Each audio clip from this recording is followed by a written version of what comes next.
Hi, this is Benandorf, and welcome back to another episode of Crusader Kings 2, The Old Gods. Last left off, we had a decent-sized army raiding our neighbors, and so that's where we'll get started. Before we unpause, we have quite a bit of money, so I think I'm going to go ahead and build up a little bit on the two provinces we still own. So we're going to build castle walls in Hornson and in Jirabi. We'll also be building castle walls. So let's unpause and get rolling. And looted all sorts of money from a successful siege. Let's see. Looks like that's all the sieges we can do. So I'm going to move on over to Gwent, which will be the next lucky winner of all of our looting. Congratulations, they've won Focus of Vikings. And the icon turns red, so not worth sieging down that big of a holding. Just going to keep on looting. And the population in Shrewsbury has converted to the Norse faith, which is not where I actually had my seer, but that suits me. Let's turn all of the UK Norse. Turning red, so moving on to our next the next target, and we'll actually go ahead and finish sieging down these holdings in Oxford. There's plenty of money here, it looks like. Yeah, there's a lot of money, and they have a pretty small size of defenders, at least on the first two. On the two castles. We probably won't siege down the church. But for the moment, we will have plenty of money. And actually, declaring war against Oxford's probably a pretty good idea once we finish raiding. Oh, my bad, we're going to finish off sieging there. No need to move it, but it's a single county that's on our border, so it should be pretty easy. Oof, it looks like Worcester and a couple other states in the independence faction. So Northampton, both of them want to become independent, so that's too bad. War has found us. I will have to finish raiding later. Turning off the looting. And let's see. No more of these can have any levies raised. But I am going to raise my levies over here and send them over to England to punish those that were crazy enough to try and rebel against us. So I'm going to just move this fleet to the Sound and then move all of these other armies onto it. And we have attacked the enemy in Worcester. We have pretty significant troop number, but oof. Except now he's just gotten a big boost in number of troops, and that's pretty painful for us. So let's see what we have as far as mercenaries, not total strength. There we go. I'm going to hire the Lithuanian band and stick them on the boat as well. Although it would appear we need a little bit bigger boat, so I'm going to raise new boats for that. But that event really sort of turned this war against us, and that is extremely annoying. But it is what it is. And so I will group these armies together. I'm going to go ahead and disband this fleet. No need to pay the upkeep costs if I don't have to. Sending the new mercenaries over, which we can afford for about 3 years, assuming we don't get any money from taking any holdings, which we should get some money from. But first things first, we have to get rid of the enemy armies, and then we can focus on sieging down their forts, tossing them in jail and killing them pretty much. And this battle seems to be going our way. Yes, those mercenaries have earned their keep. It's going to follow up the enemy troops back to Worcester, where it should be another very quick win for us. And then laying siege. We've imprisoned some Catholic general, which doesn't really mean that much. But hey, someone else to sacrifice in the block next time we get the chance. Let's look at technology. We're getting pretty close on economy and culture, military and economy, but still don't have much in the way of culture tax. Though it looks like we can upgrade popular culture up to, or popular customs. I really am planning to save up and get legalism, though. If I can get to level 2 of legalism, I can then focus on some of these other things like majesty, which now gives piety and prestige. I believe it just gave piety before. It just gave prestige before. But it would appear that the costs depend on how much is already gained in your capital, which the current levels are based on just normal growth. Yeah, it's like the old system where there's a % chance each year that you will gain a tenth of a level in any of these technologies. So in addition to that, which is gets a bonus from higher level techs, different parts in your domain, or obviously Spymaster studying technology as presumably somewhere that has higher tech than you do, as well as any neighbors, I believe anyways. Yeah. So in addition to that, you also get these points that you can increase technology directly. Which it looks like we could go ahead and upgrade some of these here in economy, but I'm saving up and I'm going to do construction as the first thing I get in economy. However, for military, let's see, morale and supply limits are not bad, as well as retinues, of course. But I think I'm going to go with siege equipment first and spend some of that military, or some of the military tech points, which will help, I believe, mercenaries, because they're included in, or they are considered to have been raised in your home state, but I'm not positive of that. Not home state, home province, county, I suppose is the right word, as well as any troops directly raised there. And we should be able to change laws here pretty soon, but for now, just continuing to siege enemy holdings. Once we finish sieging this part of Northampton, and unfortunately we've taken a few losses here here in Northampton, just 1%. But once we finish there, we will sweep the mercenaries over and wipe out these 541 troops that the enemy still has. Yeah. Or, excuse me, those are the mercenaries. So, going to move over the normal troops, our Viking men. Oof, and we just got a call to arms by Ivar. I'm going to decline and just take the prestige hit. It means that I probably won't be able to call him into a war that we start for a while, but I really can't afford another war right now. Let's see. Oof. Okay, well, it's kind of hurt his opinion of us for now. But such is life. If we weren't fighting each other, I don't know what we'd be doing. Hunger has bitten into the defenders in Northampton.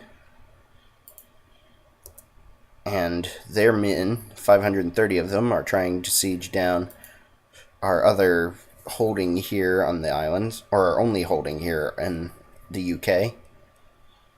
We take a few more casualties from raiders, but should be finished with this siege very quickly. We'll go ahead and take back Warwick and then attack the enemies here or take back Warwick before the garrison reinforces, and then attack the enemy. Yep, only a whole 20 there, so very small garrison. But we may have to chase down these troops. There's only so far they can go, though. And succeeded in the first siege here in Worcester.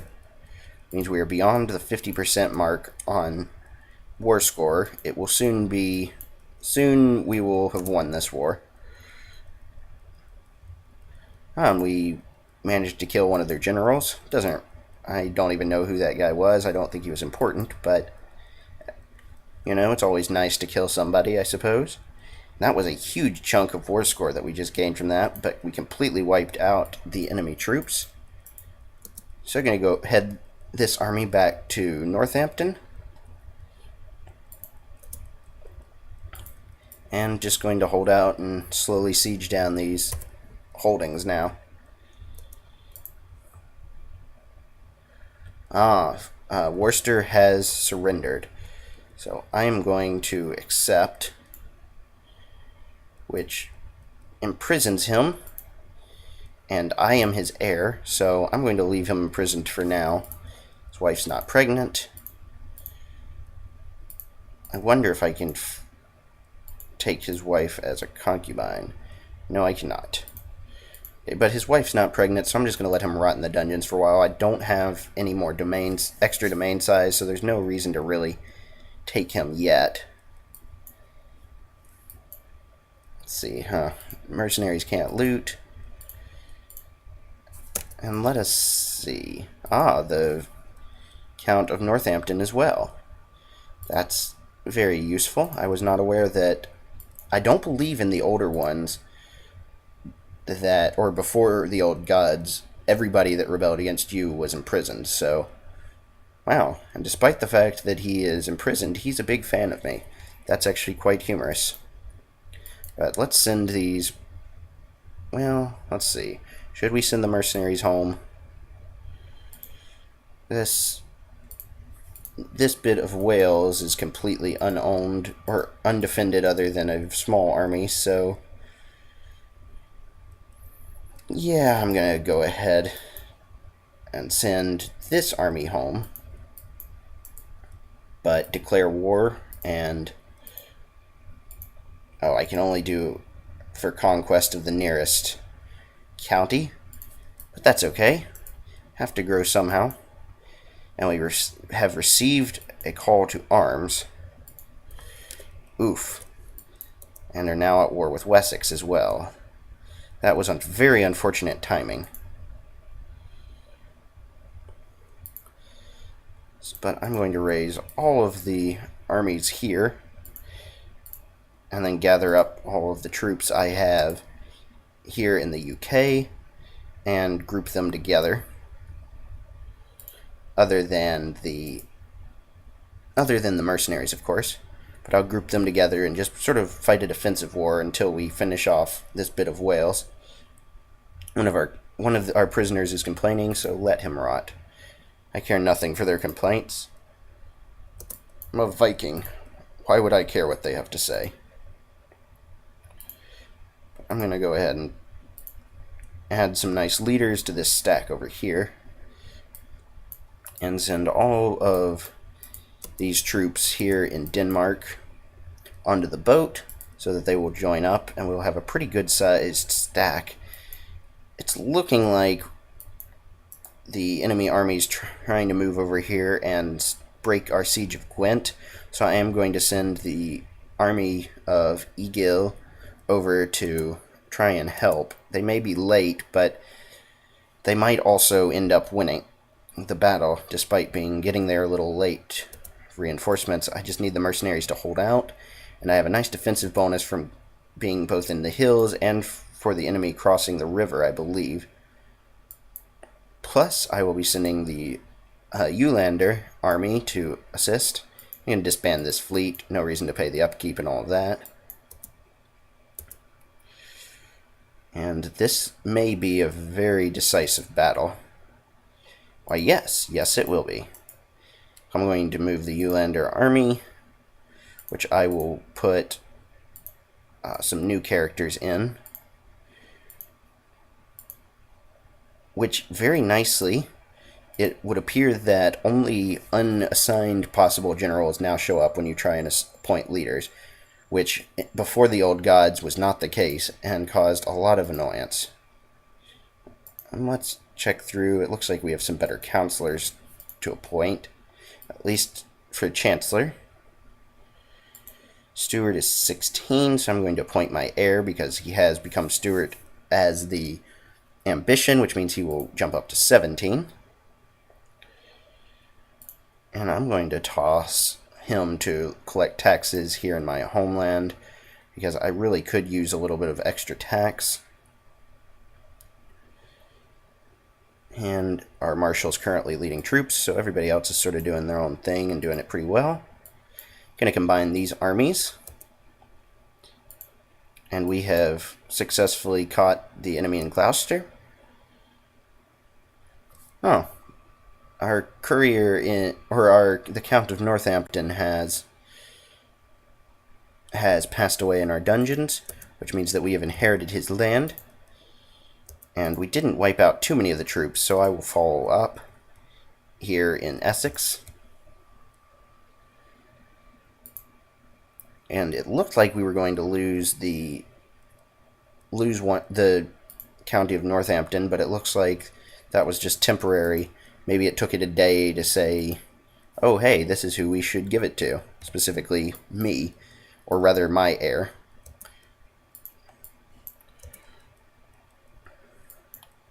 And we've caught the enemy again, this time in Wiltshire. Yeah. And done just a little bit of damage. But certainly doing quite well on this front and getting all of the contribution for this war, which means that we should end up with a lot of prestige when peace is eventually passed. Let's see, imprisoned. Yeah, we just have the Worcester Count, soon to be ex-Count, because he's going to rot in prison and give me his land. And my wife has become pregnant. It's been a while since that's happened. About time. Religious customs has increased in one of our holdings, up to 1. It's not in our home, so pretty much all of the cultural customs only matter in your home holding, I believe. Let's see. Yeah. Oh, construction has enough points, so I am going to level up construction, which puts us back at basically 0 points for economy advances, and still not enough culture points to spend on much of anything. And another successful battle, this time in Bristol, which is apparently in Gloucester. So I'm just going to siege for a while.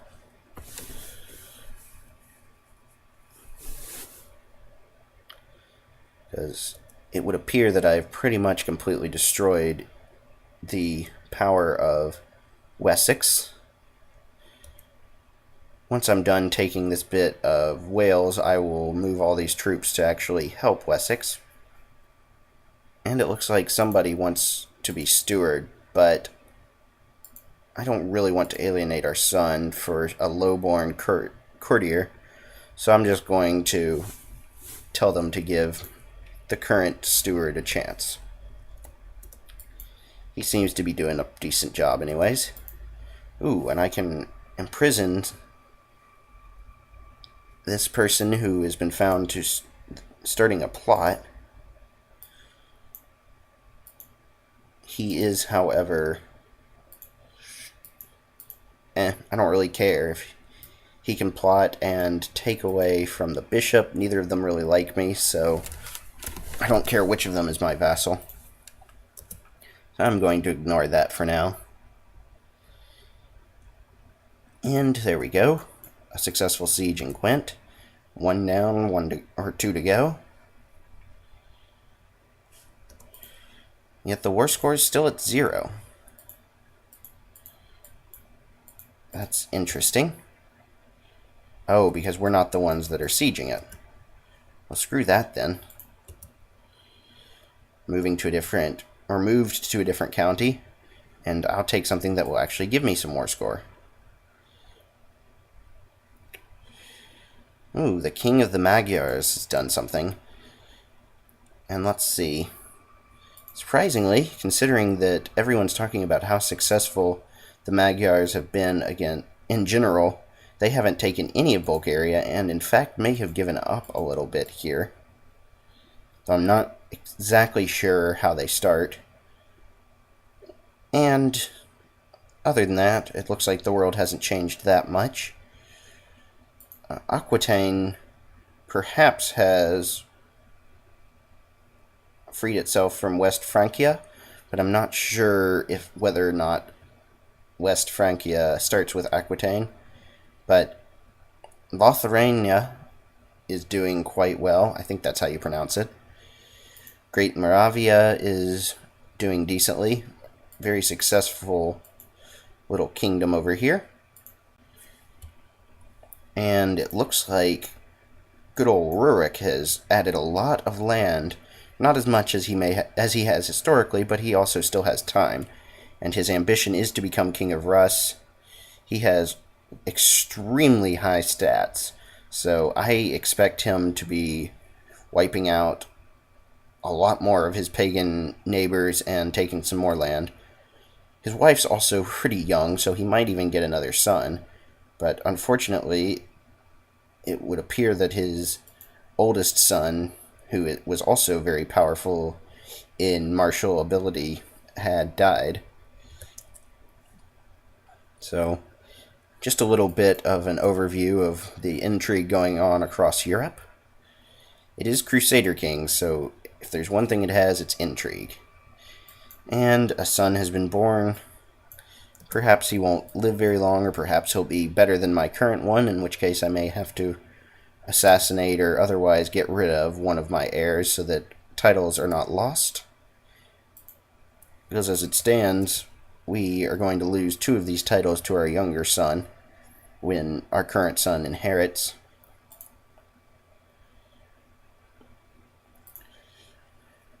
Which, it is what it is.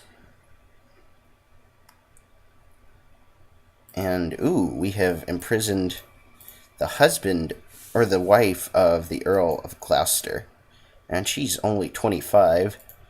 I'm going to take her as a concubine. It should give me a good chunk of prestige because she's the wife of a count. Oh, nope, apparently it doesn't. Maybe it's just kings, like princesses, that give you prestige. Either way, now I have a concubine, which for pagans in the old gods, you can request concubines from your vassals who will give them to you, or just take them from anyone that is anyone in your prison, basically. If you hold them as your concubine, yeah, basically abducting them.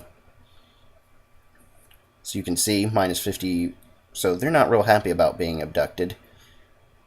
But I didn't really ask them, so that's the whole point of abductions. And there we go, Gwynedd is now out of the way. So I'm going to let Gwent, or whoever these are, the armies that we're fighting, take back this land so that I can crush them and then immediately take back a small garrison. And it looks like our spy master / our wife has died. That is unfortunate. But let's see if we can't find an even better wife. Looks like 31's the youngest that has pretty good stewardship, or I could take the 28. But she's stressed. Yeah, I'm going to take this one. Oh. Big decrease from marrying a lowborn. That's not what I want to do. They're both lowborn, unfortunately, though. Instead, I guess I'm going to have a betrothal to a young but strong girl, and I can afford to wait a few years for it. Appointing a new spy master, who I will immediately send to study technology over in Constantinople. And yeah, let's keep this game rolling. Betrothal is finished. Some of our vassals are unhappy of how long we've kept up these levies. Really need to finish this siege pretty quickly. Should take another 60 days, and then I can move over and try and hopefully the garrisons will be pretty small, so I may even be able to just assault those down. Finished one siege against the Wessex. So going to move, clear out some troops, and then help out our allies in Norfolk and Kent.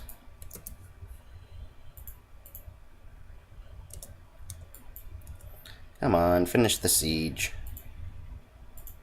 In fact, I'm actually going to go ahead and move the mercenaries to start sieging over here in Gwent.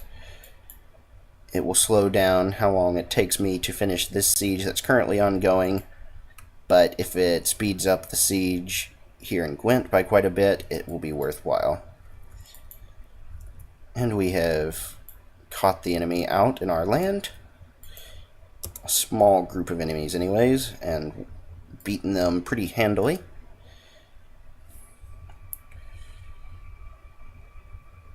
And a preacher from West Francia is asking for, or is trying to convert us, so I'm going to toss him into the dungeons. I might sell him back after this war if we need the money. Speaking of which, because we have quite a bit of money, I'm going to upgrade Castletown again, here in our main holding, Horsens.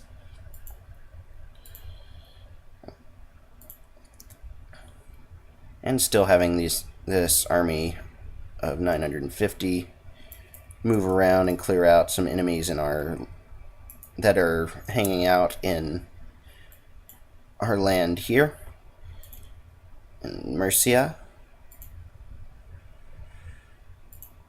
And it would appear that we have some more enemies that are trying to pillage us. I still thought that you couldn't pillage other Norsemen, but oh, that would be why, because this is not a Norse ruler. He is Catholic. That is annoying. I hope that some of these guys start converting soon. Oh, and because I don't really care anymore whether or not Worcester or this guy converts, I'm going to move my seer back to Chester. Might as well. It's got a young count currently in charge, and if I can convert him, it would be very nice to have another converted, either the converted state, province, or the ruler. But I guess I need to clear out some of these enemy troops and then stop the looters. They are not welcome in our lands. The direct ruler may not be Norse, but we are. Another successful win there, and we broke the siege. I'm going to go ahead and try to assault here in Gwent. Another preacher, or another missionary coming, so I'm going to toss him in the dungeons as well. Our dungeons are getting quite full. Success in Gwent, and even took the man's son. Interesting. Only ransoming him for 10 gold, though. So I might end up executing this child. He has only one other son. So yeah, I'm going to go ahead and execute him. I almost feel bad, but I'm a Viking. What we do is terrible. Gonna assault this holding as well.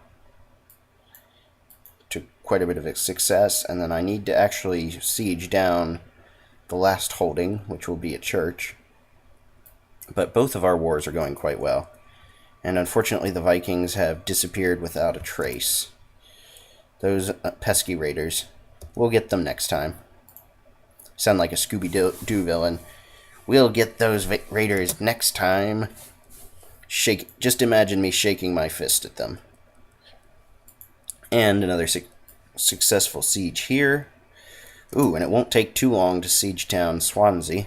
So, going to do that as well, both for the money and for the war score. Now it looks like Essex still has a few more troops sitting around. An offer of peace has come through. But I'd really at least like to siege down this town. After that, I will accept the offer of peace. But as someone pointed out in the comments, it's worthwhile to finish up these sieges and get the money. Let's see if he will surrender now. Yes, he will. So, going to enforce those demands. And he has accepted it. So, I'm going to create new vassals for the town and the temple, and then find a character. Male, my religion, and my culture. And we'll give this land to... This guy seems as good a choice as any other. So we're going to give the county of Gwent to him. So another successful war. Oh, and I found out that the little P-E-G-N is apparently pronounced Thane, as that's sort of the lower level of ruler in Norse, or in the Norse society, I suppose is the right term. But I'm going to group these armies back together and start prosecuting this war against Wessex to the full extent of my power.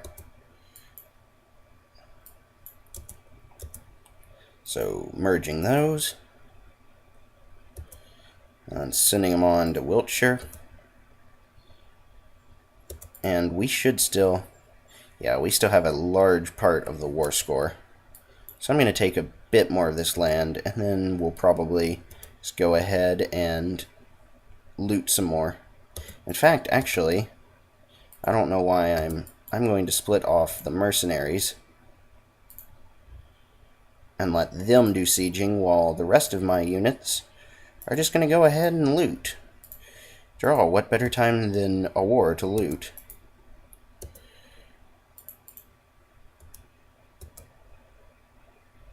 But I will need some ships. So...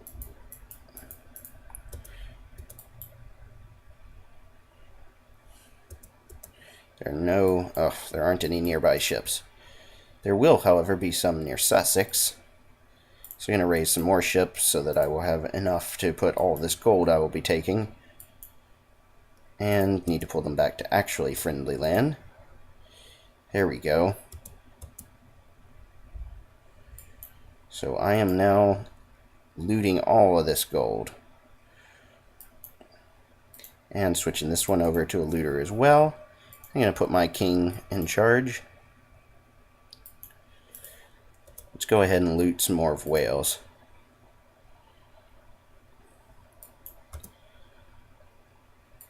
Siege doesn't really matter to me. We're just looting. What care do we have for siege? Our prisoner's complaining, so I'm going to put him in the oblate. That will teach him to not complain. And the enemy's trying to siege back some of the land that we took.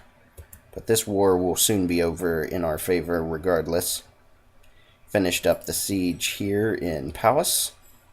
I think that's how you pronounce it. So moving on forward. Just going to take as much land as we can. Still plenty of space on these boats, so moving to Wessex proper. And a successful, if pretty mild, battle.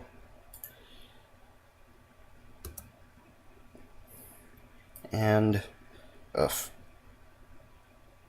the siege here in Wiltshire has been extended, but whatever, as long as this war keeps going on, we'll be able to continue looting pretty much unopposed. These are Norse, so we won't be able to loot them, but most of our neighbors we will be able to just take as much money as we can grab and will not be challenged. Success in Wiltshire. So, on to the next one. An unfortunate siege event, but early enough that it won't make any difference.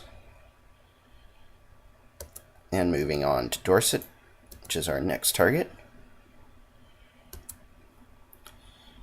And when these ships come back, I will be getting a hefty pay, or a hefty payday, I should say.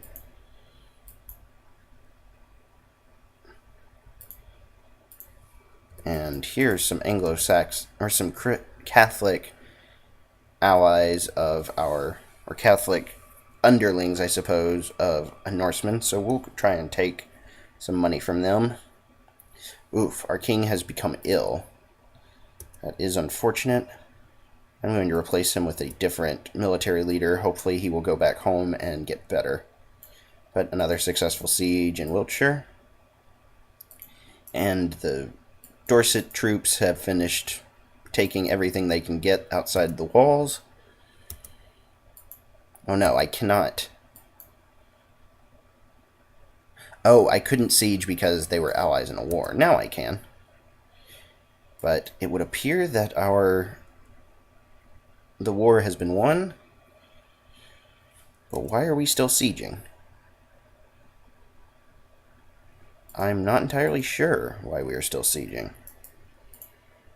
Oh, because they are still hostile due to us raiding them. Alright then. What's the other war they're currently in? Scotland's trying to... Oh no, Norfolk is trying to... So yes, Scotland is trying to invade Wessex. I guess good luck to them. But going to go ahead and disband the mercenaries. No need to keep paying for their wages while we're not at war. And going to loot Cornwall, and then we'll probably send these troops back home. But it will have been a very successful round of looting. And Wiltshire's being taken back. Don't really care. Let's just see if we can loot anywhere that's Norse. It looks like we can, in fact. So it would appear the dev diaries or the previews were incorrect. But anyways, that's long enough for today. I'm going to stop it there. We've taken a little bit of Wales, as well as successfully beating Wessex in a defensive war that we came to help our brothers in the faith, Kent, or brothers in the faith in Kent. It looks like the looting is at least lower when the ruler is Norse, but it does appear that you can loot brothers of the faith, so that is interesting. And before I stop, I'm going to send these raiders back onto the ships, but thanks for watching, and check back soon for more Crusader Kings 2, The Old Gods.